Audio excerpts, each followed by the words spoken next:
Assalamualaikum warahmatullahi wabarakatuh. Hello students, how are you today? I hope you are healthy today. Okay students, let's start our activity today with say Basmalah together. Bismillahirrahmanirrahim. Class, look at here. What is that? Yes, that is instant noodles. Gambar tersebut merupakan produk makanan dari negara Korea Selatan. Mengapa bisa masuk ke Indonesia? Ini merupakan pengaruh globalisasi. Globalisasi memungkinkan beragam produk, misalnya makanan dari negara lain dapat kita jumpai di Indonesia. Sebaliknya, produk makanan dari Indonesia pun dapat dinikmati oleh warga di negara lain. Today, we are going to learn about cooperation within the scope of ASEAN. Kerjasama antar negara dalam lingkup ASEAN. Lingkup yang paling dekat dengan Indonesia. Berikut kerjasama antar anggota ASEAN di bidang sosial budaya.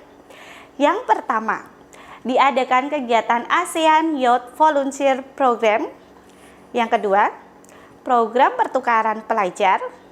Yang ketiga, diadakan ajang olahraga Southeast Asian Games atau disingkat SEA Games. Dibentuk Komite Budaya dan Informasi bernama Committee on Culture and Information atau disingkat dengan COCI. Nah, negara ASEAN juga melaksanakan kerjasama di bidang politik. Salah satunya dibentuknya organisasi APSC, ASEAN Political Security Community.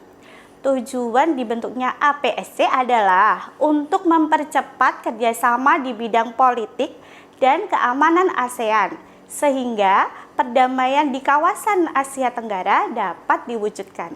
Negara-negara ASEAN juga melakukan kerjasama di bidang ilmu pengetahuan dan teknologi atau IPTEK. Salah satu bentuk kerjasamanya adalah dibentuknya ASEAN COS atau Komite Sains dan Teknologi ASEAN.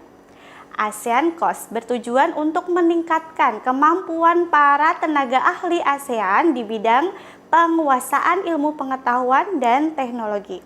Nah, kerjasama antar anggota ASEAN didorong oleh beberapa faktor. Antara lain, yang pertama, perbedaan sumber daya alam. Yang kedua, perbedaan ideologi. Yang ketiga, perbedaan teknologi. Manfaatnya apa? Manfaat bagi tiap-tiap negara anggota yaitu 1. Meningkatkan perekonomian. Yang kedua, meningkatkan taraf hidup, kesejahteraan, dan kemakmuran. Yang ketiga, memenuhi kebutuhan dalam negeri akan barang atau jasa. Yang keempat, memperluas pasar hasil produksi barang atau jasa. Yang kelima, memperluas lapangan pekerjaan. Yang keenam, menambah devisa negara. Yang ketujuh, meningkatkan kemajuan di berbagai bidang. Yang kedelapan, memperluas hubungan dan mempererat persahabatan. What have we learned today? Today, we have learned about kerjasama antar anggota ASEAN di bidang sosial budaya. Lalu, kerjasama antar anggota ASEAN di bidang politik. Kerjasama antar anggota ASEAN di bidang ilmu pengetahuan dan teknologi. Faktor pendorong kerjasama dan manfaat kerjasama ASEAN. Oke, for your assignment, discuss with your parents. Tematik 6D, page 104. That's all for today. Well then, let's close this class by saying hamdalah together. Alhamdulillahirabbil alamin. See you next time insyaallah. Wassalamualaikum warahmatullahi wabarakatuh.